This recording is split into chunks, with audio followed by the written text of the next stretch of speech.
Olá, estudante! Eu sou o professor Robson Mendonça, estou aqui para mais uma aula de filosofia e hoje nós vamos tentar compreender um pouco mais sobre a origem da filosofia, compreender também como o pensamento filosófico pode se diferenciar de outros tipos de pensamento. Então, para isso, nós também vamos perceber a natureza da atividade filosófica, ou seja, em que consiste fazer filosofia, ou pensar filosofia, ou principalmente o filosofar. E para isso, obviamente, vou mostrar para vocês alguns aspectos da filosofia e de outros tipos de pensamento, bem como alguns filósofos que vão aparecer durante esse momento aqui, em que a gente vai pensar, refletir, em que a gente vai investigar a possibilidade de conhecermos ou não, a possibilidade de realmente entendermos melhor o mundo em que estamos. Então vamos começar a pensar então. Você sabe o que é filosofia? Já parou para pensar o que a filosofia consiste? Eu começo dizendo que a filosofia, ela tem a sua origem lá na Grécia Antiga, né? 6 séculos antes de Cristo. E o próprio nome da filosofia já diz um pouquinho do que ela é. Philos, amor, gostar, querer, buscar.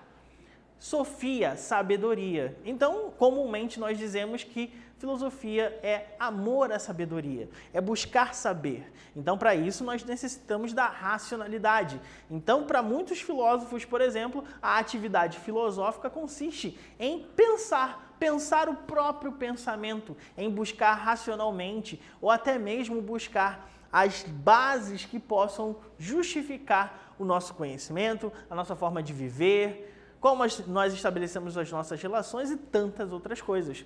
Também é importante pensar o seguinte: será que a filosofia é útil?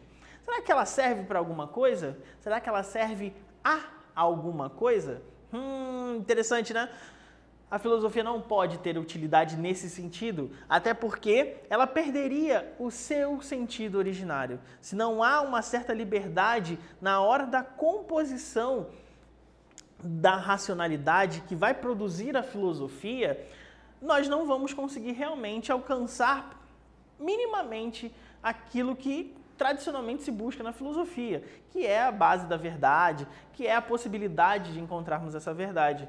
É só você pensar o seguinte: se a filosofia tiver que dizer a alguém ou a algo que ela tenha que ser de um jeito, que ela tenha que dar um resultado, pode ser que exista um equívoco já no início dessa investigação racional. Então, por isso que ela, a princípio, não apresenta uma utilidade, mas a consequência do exercício filosófico, a consequência de fazermos filosofia, é que vai ser útil.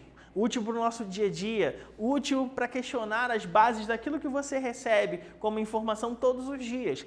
Por exemplo, a teoria do conhecimento nos ajuda a combater as fake news. O estudo da ética nos ajuda a pensar uma melhor forma de vida. Estudar a estética faz a gente refletir sobre os padrões de beleza que existem na nossa realidade. Tudo isso e outras tantas áreas que a filosofia abarca acabam sendo úteis no nosso dia a dia, até porque a filosofia não é desconexa do nosso dia a dia, ela não está fora da nossa realidade, e sim, ela está muito presente no nosso dia a dia. Cabe a nós erguermos os nossos óculos, ou quem não usa, erguer um pouco a sobrancelha, abrir bem os olhos, se deparar com as literaturas, com as videoaulas, com as aulas do seu professor e com tantos outros ambientes em que podemos encontrar a filosofia. E fazermos assim, como essa bela representação do pensador. Pensar. Pensar a nossa realidade é algo difícil muitas vezes. Vai implicar que a gente tenha até mesmo uma disposição firme para encararmos esse desafio. Mas no final das contas se torna muito prazeroso quando conseguimos descobrir coisas novas, quando a nossa capacidade de entender o mundo à nossa volta aumenta. Então por isso que a filosofia é tão brilhante e tão cativante nesse sentido. Por isso que a filosofia permite que a gente reflita sobre a nossa forma de viver. Reflete sobre o status quo, ou seja, reflete sobre a condição de padrão que existe nesse momento na nossa sociedade. Os padrões mudam, né? Padrões de beleza, padrões políticos e tantos outros padrões que existem para a nossa sociedade. Mas pare e pensa, por exemplo, naquilo que a sociedade considera como certo e como errado. Isso vai mudando conforme o tempo vai passando, conforme as tecnologias, conforme as pessoas vão mudando o seu jeito de ser. Então a filosofia nos ajuda a pensar da melhor forma possível essas realidades, a pensar estruturas que nos garantam principalmente uma forma de viver melhor. Por isso que é tão importante a gente pensar essas realidades. E aí você pode também conversar com seus colegas de turma a respeito disso. E eu queria trazer uma informação muito importante desse filósofo chamado Immanuel Kant. Kant diz o seguinte: não se ensina filosofia, ensina-se a filosofar. O que ele quis dizer com isso? Bom, quando alguém escreve uma filosofia, aquele texto ele se torna, de certa forma, né, de domínio público, né, se torna um conhecimento da humanidade. Quando eu olho para essa literatura e vou ler uma filosofia, como a do próprio Kant, nesse momento eu estou tendo uma ação que é interpretativa. E nesse momento, a minha existência, que já tem um monte de história, que já carrega um monte de coisa, interpreta sobre a minha ótica o que eu estou lendo. Ou seja, eu estou filosofando. Então, eu como professor de filosofia, não vou te ensinar filosofia. Não vou. Eu vou te mostrar o que a filosofia é e, nesse momento, te ensinar, por exemplo, como se deparar com um texto de filosofia. Nesse momento, o professor de filosofia se torna aquele que ensina a filosofar. Te ensina, por exemplo, a questionar aquelas realidades, a entender determinados conceitos que são gerais, mas que na sua própria forma de ver te permite avançar e ir além do que aquele conhecimento que foi instaurado. Inclusive, o próprio filósofo que escreveu, toda vez que ler aquilo que escreve, ele está filosofando novamente, porque aquilo chega para uma pessoa que é totalmente diferente daquela que era há 10 minutos, se não totalmente, mas diferente daquele momento anterior. Então vamos parar para pensar. Pegue seu papel, seu caderno, seu lápis, sua borracha, sua caneta e responda essa questão. Por que não é possível ensinar filosofia? Pense aí um pouquinho, escreva sua resposta, que daqui a pouco eu volto e a gente vai debater sobre isso.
Olá, estudante, novamente!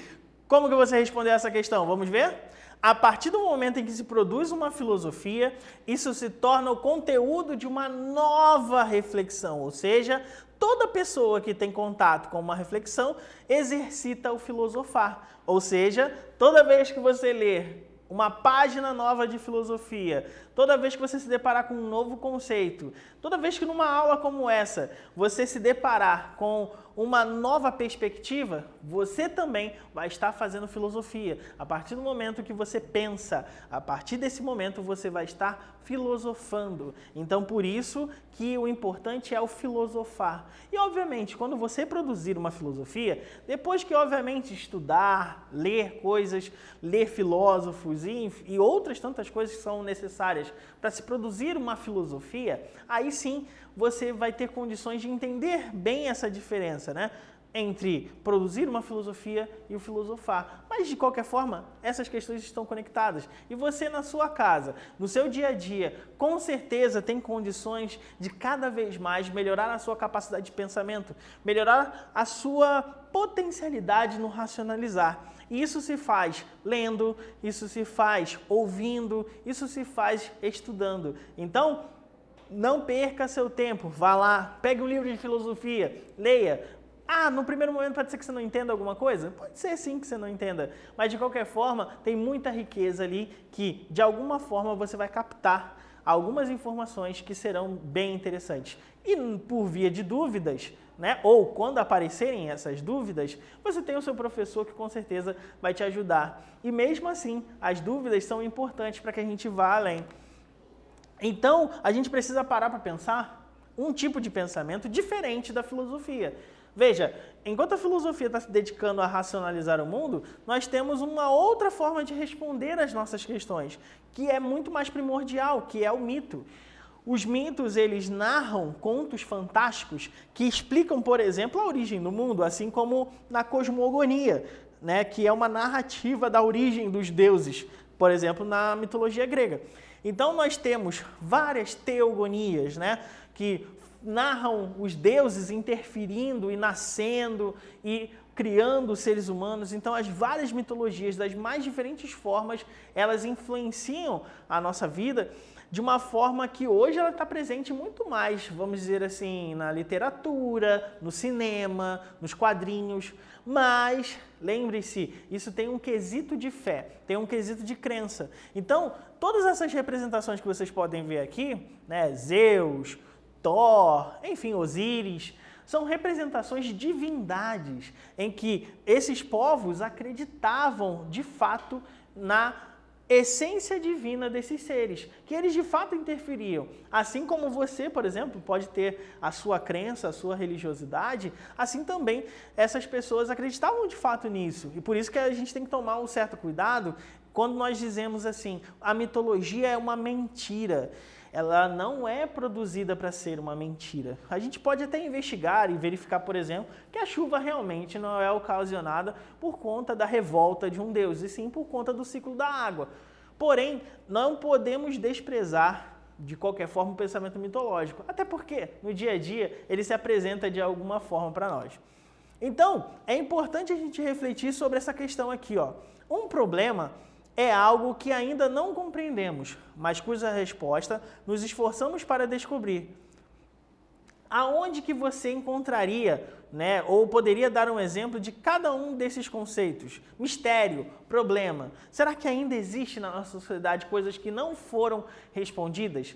Será que você aí tem algum questionamento que ainda precisa de uma resposta mais apurada que você ainda não encontrou? Pode ser que a ciência já tenha respondido, pode ser que não, pode ser que você encontre na sua religiosidade, pode ser que a mitologia tente responder a isso. O importante é que, a partir do momento em que a gente racionalize sobre essa questão, ele vai gerar uma resposta que seja um pouquinho mais confiável do que a mitologia. Por isso, vamos olhar para essa pergunta aqui. Qual é a principal característica do pensamento mítico? Pense aí, depois de tudo isso que a gente refletiu sobre a mitologia, escreva no seu caderno que daqui a pouco eu volto e trago a resposta.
Então, estudante, qual foi a resposta que você marcou?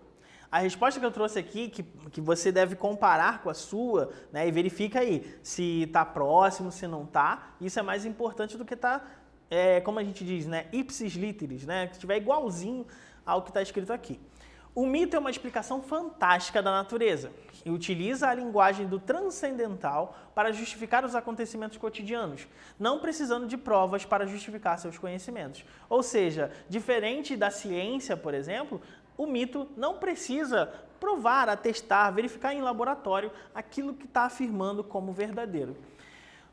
Os mitos também, às vezes, se compõem com lendas urbanas, né? Que são narrativas que tentam remontar uma história mais próxima do que a mitologia. A mitologia, geralmente, é uma história muito distante, muito longínqua e tem a ver diretamente com divindades na maioria das vezes. Já as lendas urbanas têm a ver com personagens que são fantásticos, que têm poderes ou que são sobrenaturais ou que, de certa forma, não morreram e meio que morreram e às vezes a gente não sabe muito bem como funciona.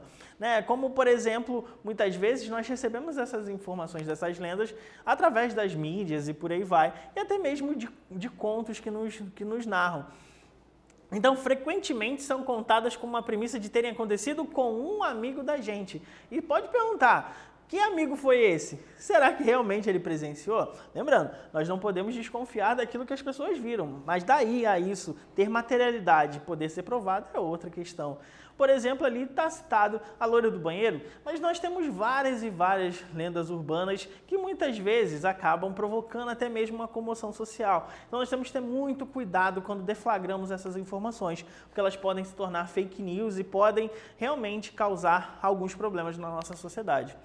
Então, para um pouquinho aí, né? Para um pouquinho e pensa como você pode se deparar na sua realidade com alguma lenda urbana. Será que você conhece alguma? Vou te dar um tempinho para você escrever aí no seu caderno sobre alguma lenda ou mito urbano e daqui a pouco eu volto e conto a minha lenda urbana.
Então, estudante, qual foi a lenda urbana que você lembrou? Eu lembro que na minha cidade natal, chamada Itaboraí, lá no interior do Rio de Janeiro, a gente contava que tinha uma curva lá, que era meio deserta, que tinha uma noiva que tinha falecido e que ela vinha assombrar à meia-noite as pessoas que passavam a pé naquela curva. Então nós morríamos de medo dessa lenda urbana, mas, por sinal, já passei lá a pé nesse horário e não tinha nenhuma noiva.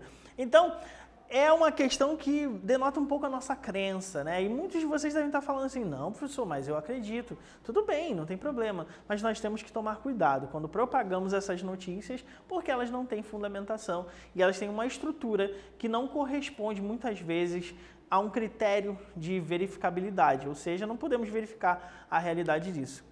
Portanto, o mitos, ele se embate ou ele acaba sendo um pouco contraditório ao logos, à verdade, a verdade epistêmica, aquilo que é fruto da nossa capacidade de dialogar, da nossa capacidade de enunciar um discurso. Então, a verdade da filosofia, ela está muito mais contida numa análise racional do que simplesmente na imaginação, que talvez seja a base para a mitologia. Então, por isso esse embate aqui entre Zeus e esse ser pensante de alguma forma. Então, por isso que é tão importante a gente verificar a nossa capacidade racional. E a filosofia nos proporciona um tipo de conhecimento que é mais seguro nesse sentido, né? Que nos garante um pouco mais de segurança na hora de investigarmos o conhecimento. E isso tem muito a ver com as características da filosofia ou da reflexão filosófica. Ela é radical, não porque ela anda de skate ou coisa do gênero, mas ela é radical porque ela tem totalmente uma forma de ir a fundo na questão, de não deixar nenhuma aresta. Ela é rigorosa porque nesse caminho que ela faz, ela tem muita estrutura, e essa estrutura é garantida pela lógica e por tantas outras formas de enquadrar o conhecimento. E ela é de conjunto, porque no final das contas, ela reúne um arcabouço de conhecimentos que são gerados o tempo todo na nossa sociedade e que são levados em consideração na hora de construirmos a filosofia, na hora de racionalizarmos com a filosofia. Por isso que eu pergunto a vocês aqui nesse exercício bem rápido. A filosofia é uma e ampla de uma determinada realidade que permite conhecê-la e explicá-la por meio de argumentos claros. O que está faltando aqui? Escreve aí que daqui a pouco eu volto e te trago a resposta correta.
Então, estudante, qual é a palavrinha que está faltando ali? Análise crítica. Se você escreveu algo próximo a isso, também está correto. Se você escreveu crítica, pensamento crítico ou alguma coisa nesse sentido, vai estar correto. Porque a filosofia se dedica à crítica. E a crítica não é só uma forma de falar mal dos outros. Pelo contrário, a crítica é avaliar a verdade contida nas situações. Então, no senso comum, no dia a dia, a gente acaba usando a palavra crítica de modo equivocado. Então, o que a gente viu na aula de hoje, né? A filosofia que nos ensina sobre o conhecimento humano, né, que não é um conhecimento dogmático no sentido de ser fechado, de não aceitar crítica, pelo contrário, é um pensamento que nos dá luz, que abre o nosso campo de pensamento e faz a gente investigar, aprofundar. É um pensamento diferente, por exemplo, da mitologia, que faz com que a gente, por exemplo, alcance uma profundidade maior, racionalmente falando, da nossa realidade. Eu agradeço a companhia de cada um de vocês e espero revê-los em breve. Até uma próxima.